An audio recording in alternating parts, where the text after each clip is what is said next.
You seem hungry. Good thing your table is ready with Faturday Omaha. Faturday Omaha. Eat this. Hey, this is Dave Zorko with Faturday Omaha on another episode of Food Recognized Food. And one of the two voices that you are about to hear is a longtime guest and component of the show that I have been fortunate to follow the life and times of. And so we are continuing that conversation, but we are joined by a second voice here. So I have Brady Hess and Evan Keelan-White of Lazy Buffalo and several other ventures. Gentlemen, how are you doing? We're pretty good. Great, man. Yeah. That was great. Yep. Did you like that? Was that Yep, good? that was solid? good. Yeah. Okay. You, all right. you do have a voice for radio.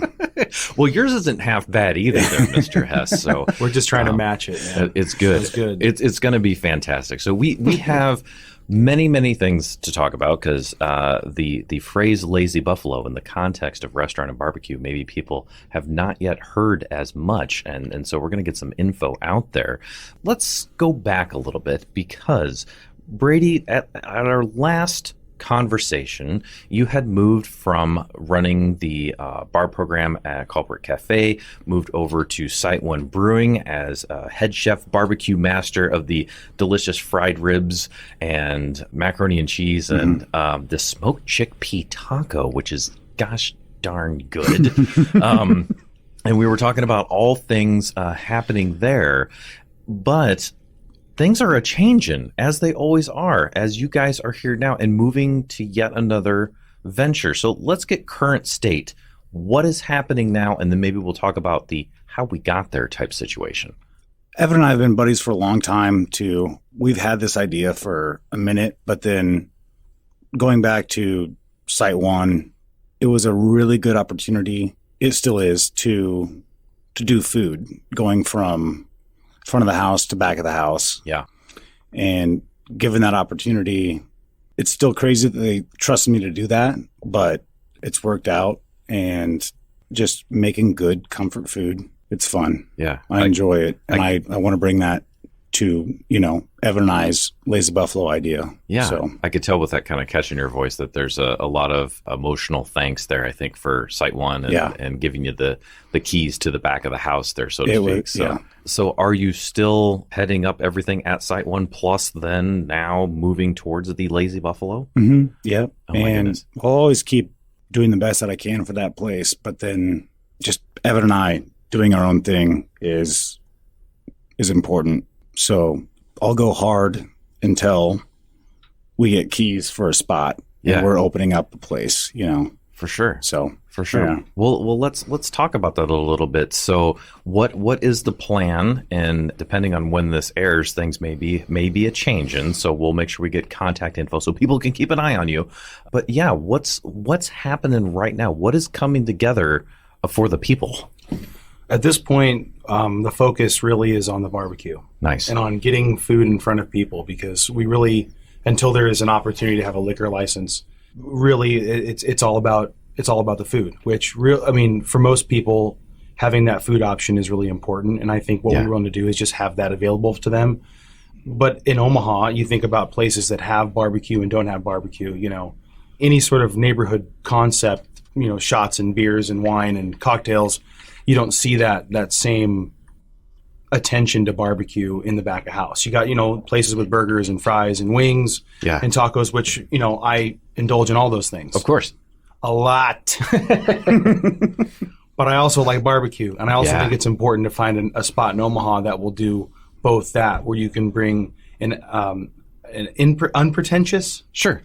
environment with alcohol and with libations and match that with fun and innovative ways to spin the barbecue concept. Yeah. But right now it's really just getting Brady's food in front of people and into their mouths. Gotcha. Thing. Obviously, Brady, you're stocking the stick burner and you're getting everything going. But Evan, what is your role here?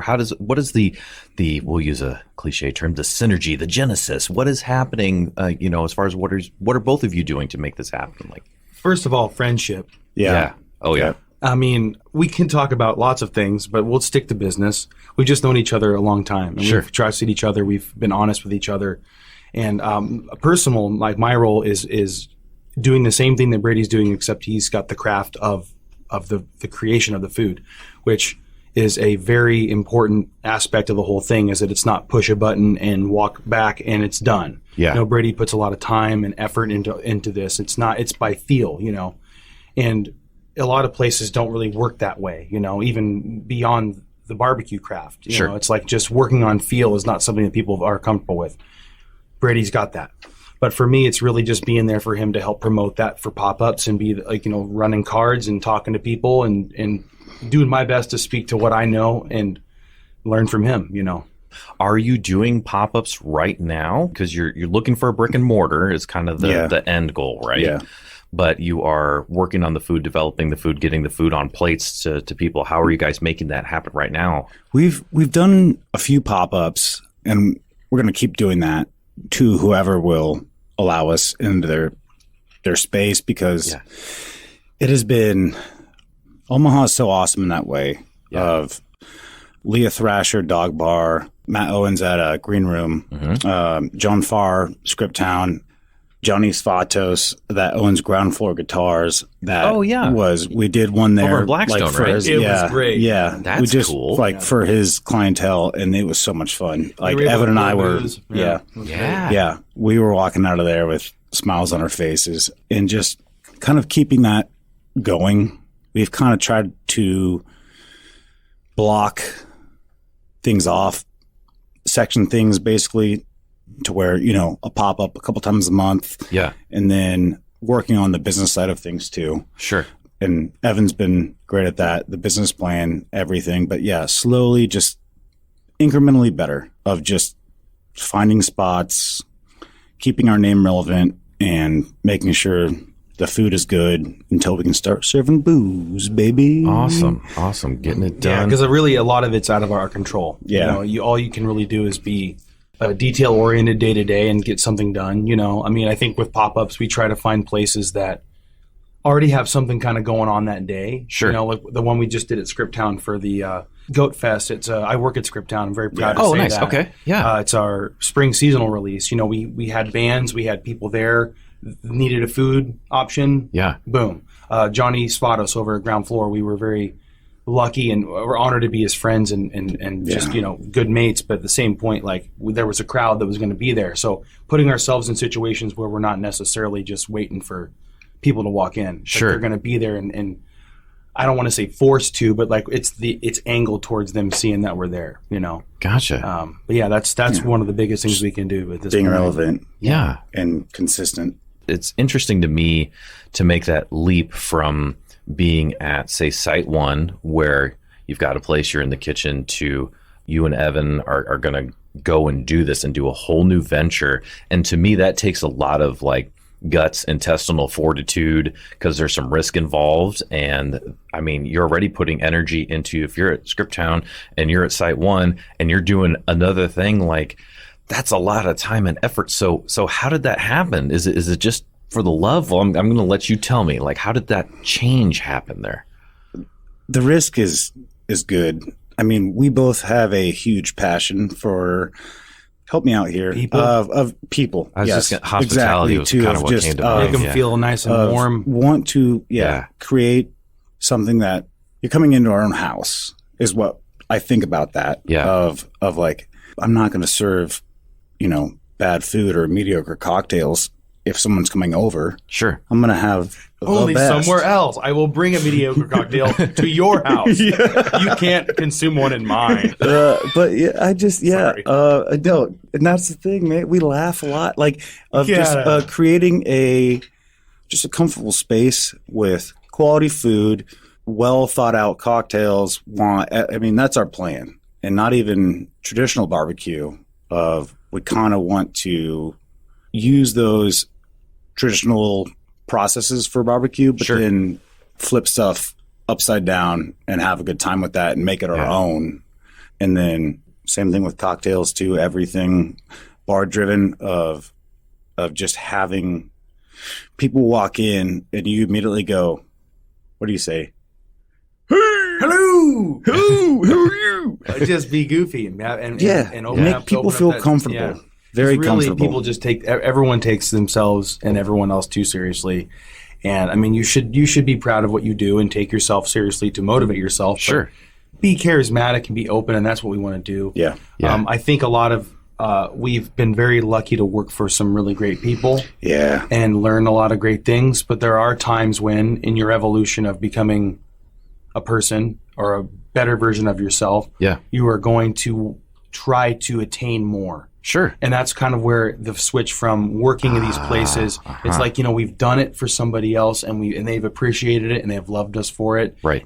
But there's like the passing of the torch, or like when I was growing up, I had a babysitter that was a Battle of the Bulge veteran, hardworking, quiet, humble man that would just mention, he taught me how to play ping pong, and he mentioned, if the student can't be better than the teacher's done nothing to better move people forward. Yeah. So I feel like we're at that point now where we want to start being the teacher for somebody else to then help them move forward, and always continue the cycle. And putting that all together, that makes sense. So first of all is creating your house for others to come into, and the environment that you would like to welcome them into with a hello or whatever you would like to do. Hello. And then you also have being able to do that, presenting your food. I mean, Brady, you've had a passion for barbecue for a very long time, whether it's in your backyard or at Site-1 or whatever. And so, and Evan, you from Scriptown, and Brady, you running the bar program and being a bartender, at other places too. And Evan, I'm guessing Scriptown's probably not the first place that you worked in the restaurant and hospitality industry. Maybe it was. Honestly, was it? I worked at a Sam and Louis when I was in college, and then John Farr hired me, and I've done nothing but flourish because it's been allowed to happen there. That's awesome. And learn and become better, Gotcha. But I don't think it's not necessarily even time, because sometimes time can callous people. Sure. Having enough knowledge and believing in yourself too is the big part. Absolutely. And taking advantage of those opportunities. And as you guys are, kind of saying here, is taking your experience and motivation and things and kind of funneling in that to something new. And I really like what you were saying, Evan, about, as far as growing and pushing yourself forward and seeing what you can do and bringing others with you and that type of thing. So that's super cool. So I love the energy that you guys are putting in there. So and obviously, having a beer and bar background, so the beverages, that's good alliteration. Beer, bar, beverage. That's the new name. But bringing that all to bear, if you will, and having that with your barbecue, that cut it out, Dave. I think that's pretty cool that you're putting it all together. So it sounds like that's a very key component, are both the beverage program and the barbecue, bringing those together. Yeah, So I think, honestly, because like I said earlier, you can, a lot of great places around Midtown to eat barbecue, Sure. Heartland Barbecue, you've got, Smokin' Jay's. Is Smokin' Jay's? Smokin' Jay's over on 13th. Love Smokin' Jay's. Yeah. Wayne's New School Barbecue. Go to Wayne. Wayne's great. He's always there. Home of the hot boy, baby. That's Home of a hot good boy, baby. sandwich. And it's not a downside for most, but for me, it's like, there's no sit down and have a beer or sit down and have conversation with bartenders. We're trying to fuse that. Yeah. Gotcha. Okay, so you're thinking full, instead of just like, here's your beer and your barbecue, it'd be a bar. It's it's a whole thing. It's a whole thing. All encompassing Very cool. experience. Yeah. Gotcha. And have you guys targeted an area that you'd like to be in at this point, or you're just looking for good opportunities, or maybe you're not quite there on the spot? I don't know. We're looking all over. We want to stay in this neck of the woods, east of 72nd, that crazy border. Yeah, right. But we've both lived in this part of town for a long time too. So nothing against West Omaha. That's where your heart's we know at. our clientele. Sure. And we've also both, Evan being at Scriptown, I've worked at multiple bars in a 5-mile radius of Scriptown too. Yeah. And so we know a lot of people, and I keep saying it too, of like, Evan and I have not burnt many bridges in this town, in this industry. And so we have a built-in clientele, almost a built-in family and friends that will be there, and that will continue to make them feel special and serve amazing drinks and good food. And that's the plan. our infrastructure is this area of the city, Sure. just Midtown. And again, like Brady said, we're hoping to attract a lot of people from a lot of places that just, again, as long as you're an inclusive person and you want to have a good time and you're there to bring other people up and not bring other people down, we want you to be there, Yeah. Because everyone makes mistakes and everyone, wrongs people and does things maybe a way that you would take back. But, we're just We're all human. all human, and we're just trying to serve humans. That's it. Friends, families, new people, because typically what happens is new people come in and then you've got new regulars. And that's the main vibe. And Omaha has always been very food and beverage centric. Yeah. You can go to several different neighborhoods and see several different kinds of dive bars or, family staples. And we just want to be included in that neighborhood and then be a part of that neighborhood, hopefully for a long time. I love it because it's sort of giving back to the community that raised you in, Absolutely. in the food Absolutely. world and the beverage world. So, well, that's awesome. And you're right. We do have such a cool food town. I was posting the other day in a totally separate thing, but I was kind of putting together the variety of food that we have available in this town, from Burmese tea leaf salad to, different, we've got, multiple barbecue spots, multiple pizza spots. You want a New York style, you want a Neapolitan style, you want, there's so much here in the middle of Omaha, Nebraska. It really it's is. Wild. It's wild. It is. Yeah. Yeah. The amount of food in restaurants that go unnoticed too. Oh yeah. Is outrageous, because there are so many good spots that don't get talked about. But then, the spots that do get talked about, Omaha has 3 James Beard nominated spots. Right. Yes. Kane, Block, Dave at Yoshitomo. Yep. This is a pretty neat city Facts. when it comes to food, and that makes my hair stand up. And you guys because we want to be a part of that. Yeah. We're not going for a James Beard, but Steve, it's cool Steve to rub. mustache, please. That was the joke. Remember the joke? That was the joke. I think it was Steve mustache. That's a good callback. Omaha is so cool in that aspect, and people that just care so much about what they're doing, and we want to be a part of that. That's fantastic. Yeah. And you said that was the Steve mustache? Was that? The Jeff Soul Patch Award. That's perfect. I'm not sure if this James Beard, Steve mustache. Yeah. Well, I was just asking because I don't know that this show's ever going to get nominated for a James Beard, but if I can get in the running for the Steve Mustache radio, I'm in. I gotta say though, no disrespect. Seriously, all the amazing restaurants. I just think it's funny to say names with other facial hair. Steve mustache. Steve mustache. That's fantastic. That's fantastic. Love Block 16. So, yeah. Facts. All of them. Absolutely. And that's one thing too that I've experienced, whether, Brady and you and I have been fortunate to talk on many occasions, whether that be at Site-1, eating delicious food on this show. But what's so cool is the restaurant hospitality industry in and around Omaha just helps each other so much. It's just crazy, Tired Texan, when they had their fire, right? Yeah. I know that Blaine Hunter from Porky Butts and Wayne Dingus from Smoke and Barrel, give Chip a call and hey, can we help you? Do you need to put some meat on our smokers? Do you need to, that type of stuff? And those are just, that's just one of the things I'm aware of. Those other things happen all the time. I know, Brady, I've heard stories about, you going in and bar backing for somebody because they were short on staff, or people coming in to help you out or whatever. And it's just cool. It's just such a good thing, man. It's unreal. Yeah. It really is. Omaha is special, and we can't take it for granted, because a lot of other cities of our size in the Midwest don't have this kind of friendship with each other. Yeah. And people that will literally take their shirt off their back for you. No question. It's neat, dude. It's awesome. For sure. And we'll probably fully take advantage of that in a good way. Yeah. When we do open a spot of asking questions, and the people that have done it, and then the people that are doing it currently, we've talked to a few people too that have been so incredibly helpful. Yeah. With early stages of getting a business going. Yeah. Omaha's special. It really is. How did you guys put together your business plan for this? Because shifting from, pop up to whatever, like how did that happen? I'm always curious about that process. Of the formation of it? Yeah. How did you either learn how to do it or were mentored into doing it? And how did you put it together? Because myself, it's like, the standard thing, right, is that you go apply somewhere and you work for someone and you do that. And that's pretty easy. Easy in quotes, but I turn in my application. They say you're hired or whatever, and I go do my job.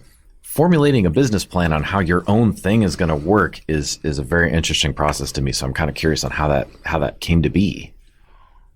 First of all, a slight panic attack because you're standing on the sea shore and you're like, you got to swim somewhere, and maybe you'll drown halfway through. Maybe you'll stand in the middle and you'll stand on a different island and be fine with that island, or you'll keep swimming forward. Yeah. First of all, that's how I felt, or how we felt. And then we talked to some people that have done it. And I think anytime in life, take advantage of those that have done it and failed, or done it and didn't quite go all the way through with it, or done it and been super successful. We found straight up good examples online and good examples from friends and what they have done and what they've seen. Yeah. And then use that as a skeleton.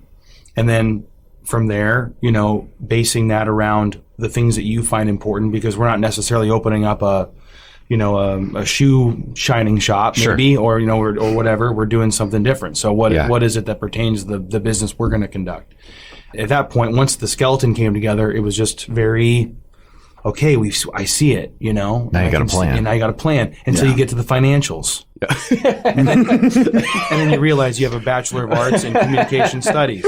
And you go, okay, well, I got to find another person that's done it. So at this point, we're trying to understand and have a good grasp of what it means to spend money wisely, and be invested in wisely, and apply for loans wisely, just trying to gather information. But really, it's just talking about yourself and embellishing and being proud of what you've done. But just one skeleton at a time, That's awesome. Well, there's a few keynotes that I really like there. One is have a good mentor. I've also heard a good saying, which is, you can have more than one mentor, which is very, very cool. And the other thing, you're mentioning those that have succeeded and failed. And one of the phrases I like is you have two choices. You can succeed or learn. And, both of those things are important, right? That's a good one. Yeah. So, absolutely. But, drawing on those, and since we do have such a good community and you've built friendships and things, and, people can give you advice and whatnot. And regarding the financials, when you go out and you're seeking loans, is that the key, or part of it is to have that business plan so you can go to a bank or whomever and say, we need money and here's why? Is that kind of how that happens? Yeah, definitely. I mean, the business plan, I think ultimately what I've gathered from the fluff of a business plan, which is the words describing why you're meant to do something or what you will do, are for investors. Gotcha. That don't know you. Yeah. If you have people that are going to be involved with you that have seen your work, have sat at the bar and watched you run your tail off, or saw you, say, hey, you're short 50 cents, just get me next time. Right. That kind of person. Like that. Investors that don't know you want to see some of that. Sure. I feel banks want to make sure they're paid back. Right. So that's where the financials are super important. And not that they aren't for investors. Yeah. But because investors also want to see that you've sat down and you've said, this is how much a tablecloth costs. This is how much the urinal cake is going to cost. Right. All the way up to this is what the fridge and the bar is going to cost. So I think there's some leeway with certain people that are interested and involved, but the financials are the biggest part of the whole thing. And that's interesting too, because I was at Restaurant Depot, and you start looking at things You're a Restaurant Depot guy now? Well, you Nice. you see, one of the perks of being a Kansas City Barbecue Society CBJ, Certified Barbecue Judge, is you actually get to go visit the Restaurant Depot. There you go, so baby. it's a nice ancillary thing. It's kind of fun. Yeah. But No, but you go in there and, you start looking at how much a big thing of, delis costs, or styrofoam to-go containers or whatever. And it's interesting, I know, because it's kind of funny, how much are the urinal cakes, but that's a serious thing, right? Yeah. Every single piece of consumable matter that's within your restaurant and those things that, the average person just assumes is there. You got to think about all those things. Very important. Those numbers are like a ticker tape in my nightmares, just running through all the time. But then you have to have that. Right. I'm not a numbers or a math guy, but then, you have to have that to be successful and to take care of what you're doing, because so many places don't care about those things and it fall by the wayside. But, sure. Focusing on the cost and focusing on, we're all going to have to do this anyway. So it's not even about will we learn. We will probably learn the hard way on a lot of things a lot of times. And then we're going to, that's how life operates, Yeah. But the biggest thing of it that, which is a positive and a negative for certain reasons on each side. Sure. We're really looking for a spot that's already existed as a restaurant or existed as a bar to a degree. Like we're okay with some build out, but like spending $500,000, $750,000 is not really the mindset we're in. Sure. That's just kind of how we are. We're not trying to put that down. That makes sense.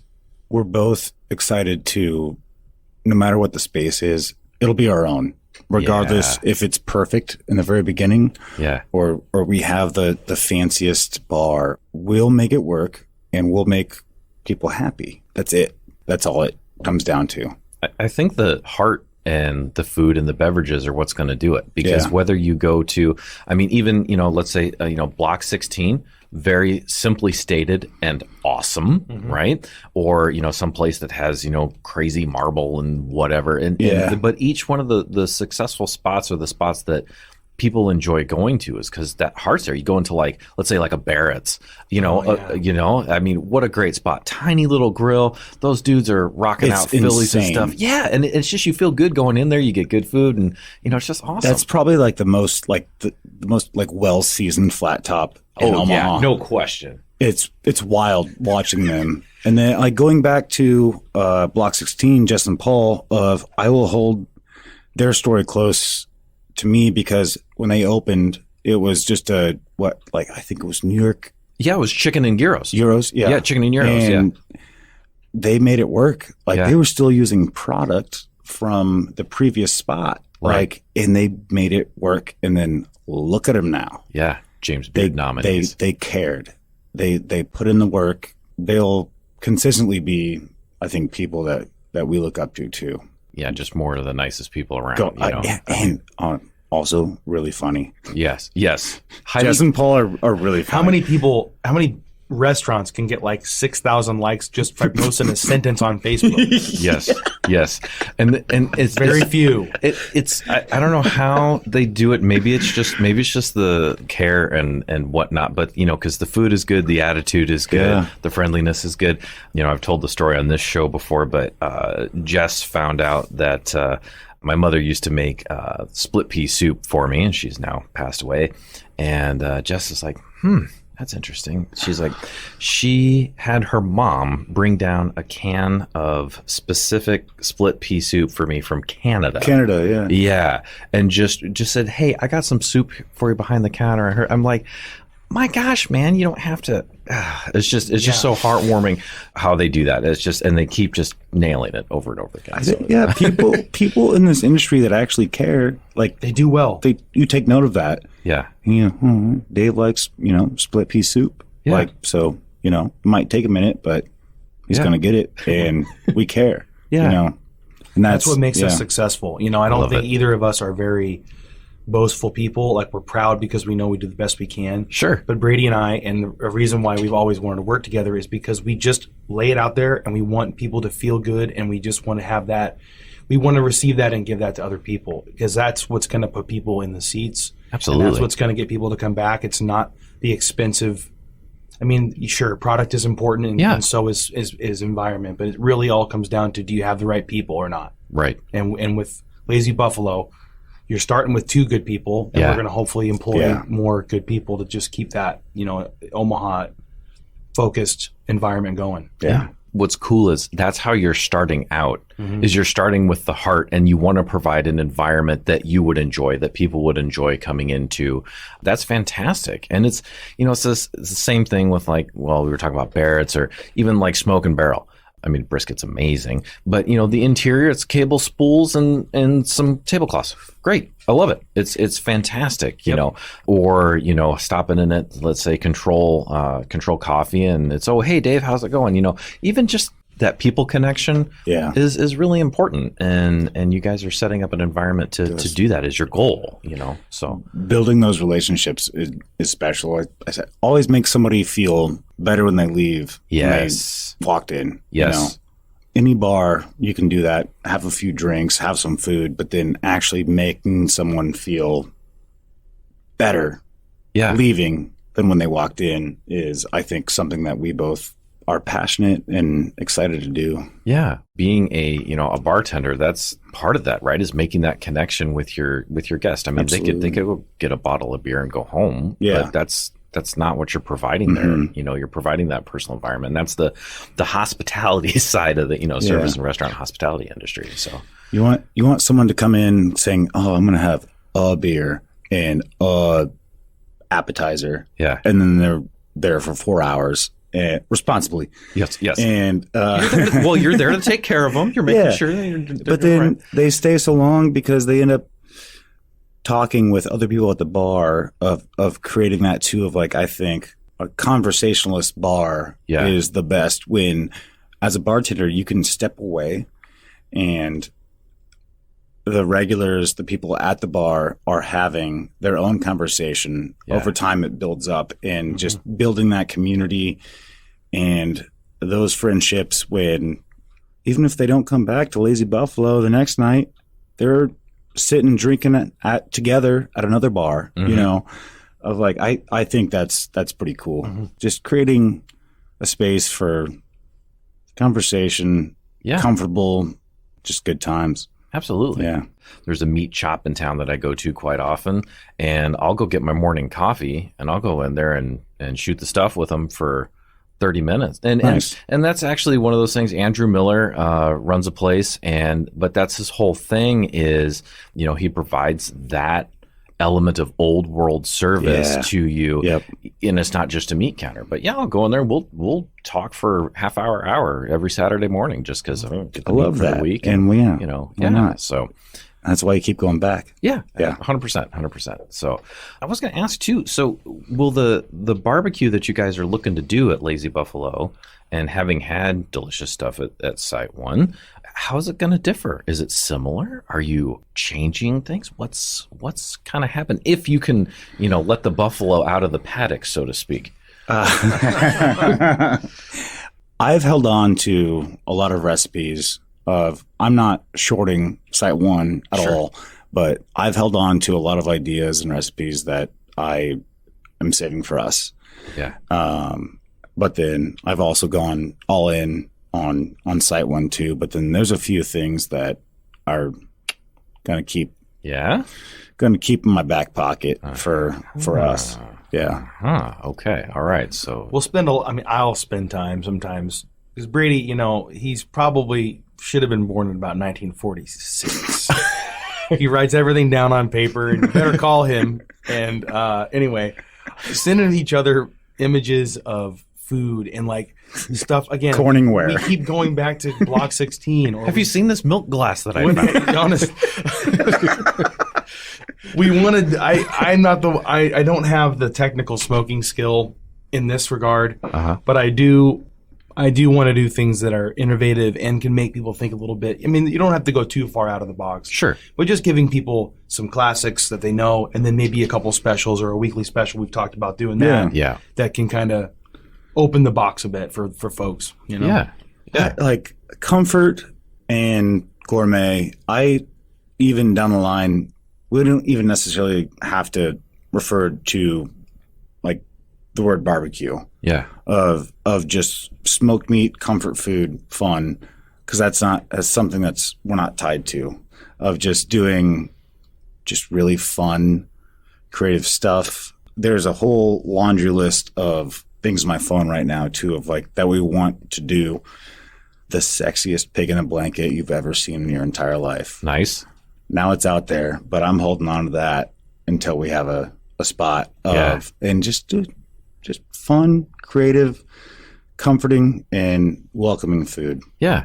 And I mean, cocktails, everything too. Yeah. Well, I mean, and that's, kind of, Brady, what your food, has been about and what you really care for. I think you had mentioned something a long time ago. It's like, hey, if you've got, some recipe that your great grandma cooked, Yes. bring it to me. I'd love to see it, And that's one thing I dig with Chad up at Cure Cooking in Fort Calhoun. Yes. I've seen him he had one that was like some recipe from like 1846 in an Irish newspaper. And he's like, and I'm making the sausage that was in the paper that week. I'm like, that's great. Killer, So, and they do a good job too. they really do. Yeah. They really do. I'm And excited for them to be in Omaha whenever that happens. oh, that would be awesome. So, I heard it's happening. yeah. Oh, Yeah, I'll have to go- we can talk later. Yeah, I'll have to go bug him because I was just up there because, man, their bacon and just everything. It's Everything's just fire. everything is but, good. But that's another guy that's just really putting the heart into care. that food. Yeah. Absolutely. And recipes, good method of time travel there too, which is very cool. So traveling back to the 1800s. But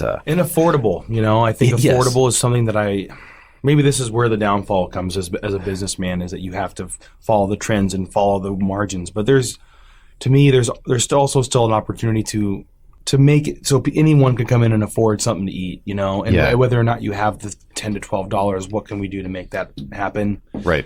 Table Grace, Oh, Table of Grace. Yeah, right next to Block 16. Right next to So Block 16. Just that you pay what you can pay pay. what you can pay. I'm not necessarily saying that that could be an idea, but just the generalized consensus that not everyone has $15 for just a sandwich. A sandwich. Even though it's made with A la love, and it's carte, made yeah. with someone's time. Yeah. Yeah. It's like really being cognizant that we can afford to give people some things maybe on a little bit lower scale. Approachable to everyone. If you go to Page Turners and you can get a Tecate and a shot out Overholt for $5. Yeah. Most people that are going out can wrap their heads around that, Yeah, one of the things that I was thinking about, figuring out in my grand scheme of ideas, but I really like Fly Dogs at Lincoln has a cool program called Fly It Forward. And so when you go buy your hot dogs from them, and hopefully they'll open up again, they've been closed for a while, but you could put extra money on your ticket for the Fly It Forward program. So if anybody would come in and that's couldn't afford a excellent. hot dog or whatever, they get a free one. That's Cool. That's incredible. Yeah. Super cool, right? So you could, put an extra buck on your Yeah. own tab, and then somebody gets it. I'm like, it'd be pretty cool to set up something like even Omaha wide would be pretty amazing, but definitely you could do it at a more micro level there. Yeah. And then just like, if somebody can't afford a rib, we'll get you a rib. So If I had a pen and paper, I'd write that down. Evan. Well, you got one, and it's from the 21st century. oh my goodness, look at that. No, that's awesome. Yeah. Fly dogs? Yeah, Fly Dogs in Lincoln. They're pretty cool, and so they're supposed to be opening up. I hope they're going to open up their brick and mortar again. They were in a spot for a long time. They had to close pandemic. I don't know if it treated them real well, and so they've been trying to reboot. But yeah, I was like, man, that'd be cool to get some type of thing going around Omaha that's similar to that. But very, very cool. Which really, So- it's just getting people to practice what they spend most of their lives preaching, or like learning, like just be good to people and think about the next person and those that can't, not only necessarily can afford it, but maybe just something that's affordable for folks, yeah, where it's like, you're just like me, I'm hopefully just like you. Our differences are definitely there. Yeah. And that should be celebrated and should not be shamed for any of it, Yeah. and just be happy to be in a collective, hopefully, that we at Lazy Buffalo will create, man. yeah. Good to people. There's a local music company, Nice Enough Entertainment, but they have a phrase. I have one of their shirts, and it just says "Treat people decent." I'm like, I've seen that, yeah. yeah. I mean, that's straight. Treat people decent. Like, that's It's not what we're hard. looking for. It's not hard. It's not hard. And And I think we're probably overachievers in that of make people feel pretty darn good. yeah, both of those things. yeah. for sure. But yeah, we're excited for that. And just make people feel comfortable, happy, safe, Yeah, and good food, good booze. yeah.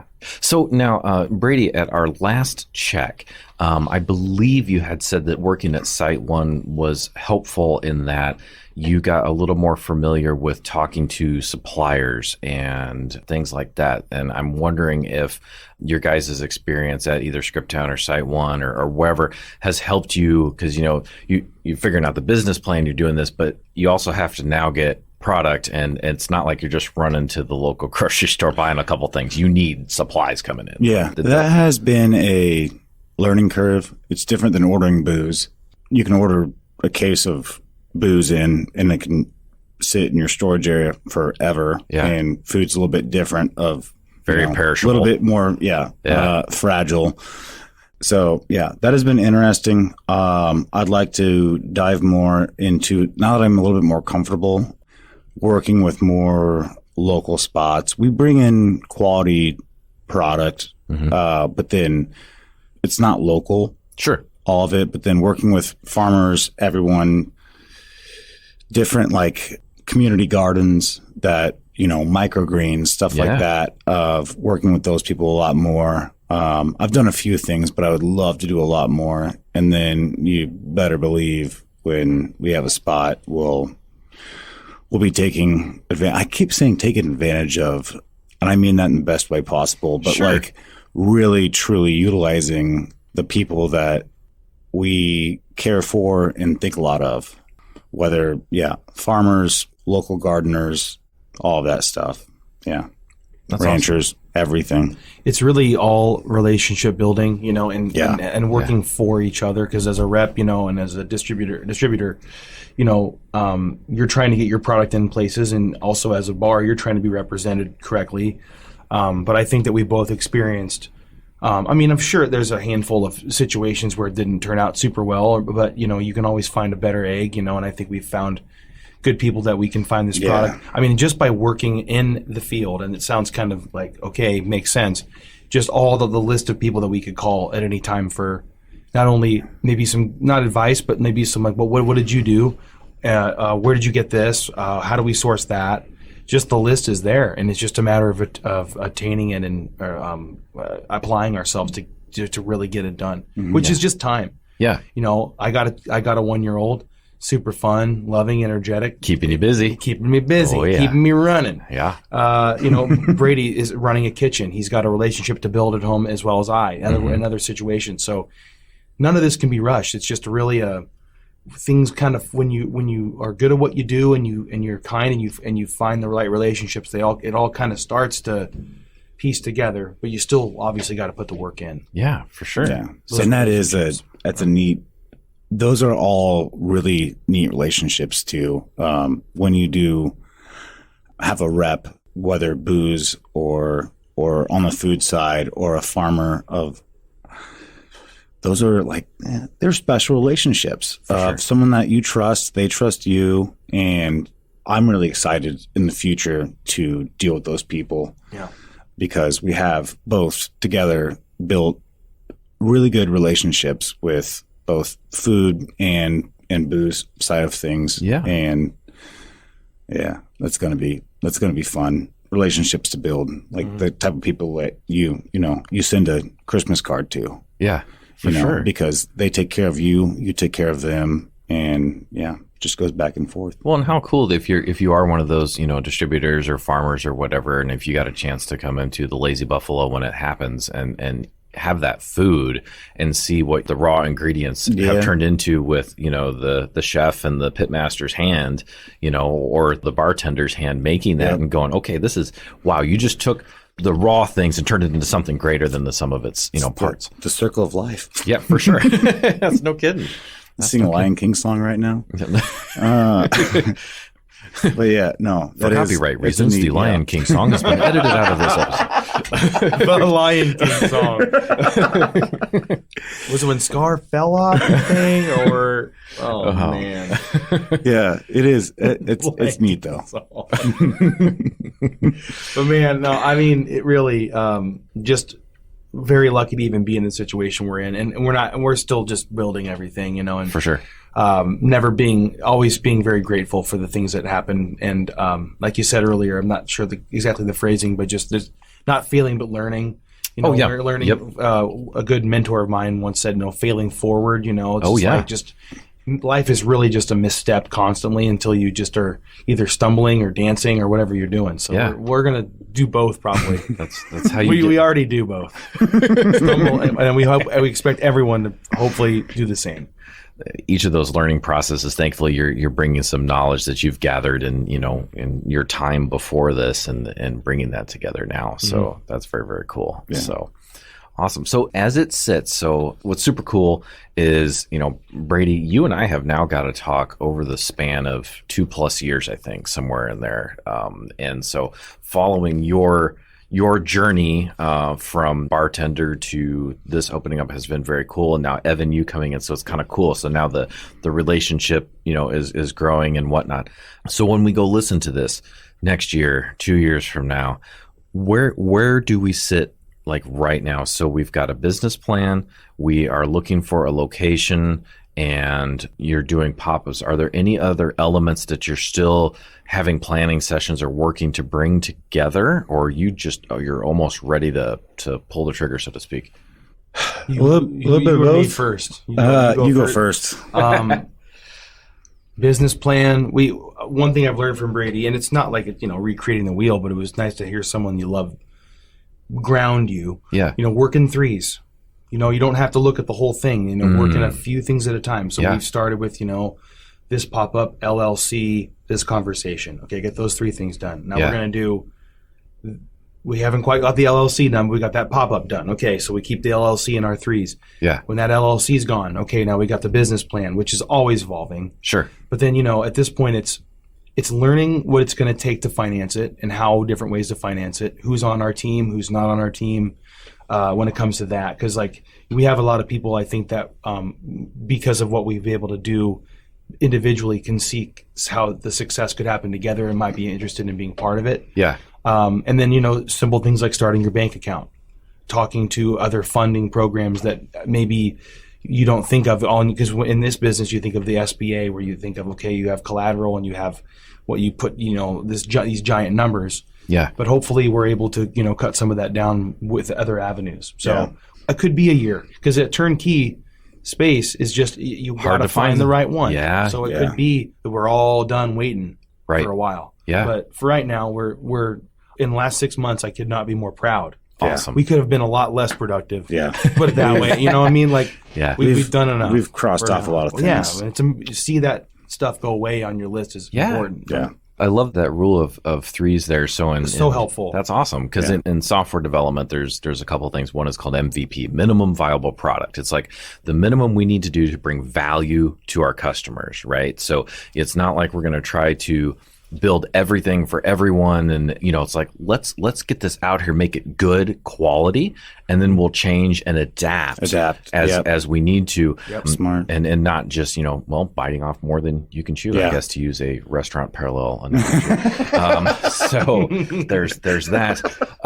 So to watch your journey, see these things unfold, and so people can figure out where to find the Lazy Buffalo, whether it is at a pop-up or elsewhere. Where can people keep an eye on what's happening, gentlemen? Instagram, Lazy Buffalo Omaha. That's the best place, man. That is the best place right now. Yeah, for the moment. Because I'm not good at technology. It's okay. We need you to be good at barbecue and drinks, please. Yeah. Yes. Focus on one thing. But I think you do a great job with a lot of it. But having fun with those posts on Instagram is fun. But then slowly Facebook, and then soon enough we'll get a website going too. Yeah, but Instagram is the best route, and we have a lot of fun with that. See a lot of pictures of barbecue and Evan's son Nolan. Excellent. Being a cutie. But yeah, that's the best route right now. Or you can always just keep plugging away. Stroll into Site-1. Yeah. And see Brady and have his food. I work at Scriptown Brewing. You can see me there. Yeah. And then we can continue to build a relationship. But I can't imagine fast forwarding it even like a year from right now. I can't imagine being to the point where we're like, okay, we've crossed off almost everything. Yeah. Because what do we do now? But yeah, it's just it'll take time, and as soon as you think you're ready, you're not quite ready. But yeah, the patience, working towards things, but also being patient. You have to be. That's fantastic, and just keep moving forward and crossing off those 3s. Something as you go, one of them, or what? Yeah, the LLC was on our list for a couple 3 months, then it finally got crossed off. So it doesn't mean that you can't be behind. It's okay to be behind sometimes. You're going to be behind. Just get ahead again, you know? That's awesome. Well, and you know, what's kind of cool is somebody comes and sees you, Brady, at Site-1. You know, you've come out from the kitchen to say hi when I've been there, you know, and so that personal connection that you're building up for the Lazy Buffalo might be starting at Site-1 or at Scriptown, you know? Yep, absolutely. And, you know, there's nothing wrong with some beer, ribs, and mac and cheese at Site-1. And I think Scriptown, you're pretty close to some Momo over there, baby. I think. And fried chicken Momo are heavenly. They are. The Sweet chili sauce, the little Sherpa sauce. Kathmandu Momo Station. It's so delicious. So, and Pretty close to some momos over there. I know. Every day I struggle. They're amazing people. And I can't have just one. You can't have just one. you can't have one. No. They would allow you to have one. No. So what's great is, you know, even through this conversation and through your individual restaurants, you know, you're there welcoming folks. So people come stop by and say, hey, what's going on at Lazy Buffalo? I'm sure you'll be able to say, oh, well, this is going on. So, yeah. And it's very cool. I'm looking forward to see what you guys are going to do. And obviously, you guys are going to have to keep me posted on what happens throughout as the food journey continues. Whenever we turn this into like a multi-year soap opera as the food journey continues or something. Great. I'll talk to Emily Wickman about a title for that thing. So, you know, but anyway, anything that you guys would like to get out there before we turn off the illustrious KIOS microphones for this evening? Thank you, Dave. Sincerely, you're doing a good thing for thank you. all of us that are in this industry and the community. And yeah, thank you, buddy. We appreciate it. Well, thank you very much. I you know, it's been a great opportunity for me. It's one of those things where kind of sum it up to, you know, Faturday Omaha likes to connect with food. And whether that is, you know, through conversation like this, food itself, I've had the opportunity to meet so many people, you know, Evan and I, first time meeting today, or, you know, learning about how to cook things or whatever. It's been wonderful for me as well. So it's been awesome. Well, cool. All right. Well, we will shut these here microphones down, and I will sign it off and say this is Dave Zorko with Faturday Omaha. And until we eat again, stay hungry. Bye. Our show is recorded and produced by Faturday Omaha. You can find us on Instagram, Twitter, and Facebook, as well as email FaturdayOmaha@gmail.com. Thanks for listening, and stay hungry. Faturday Omaha. Eat this.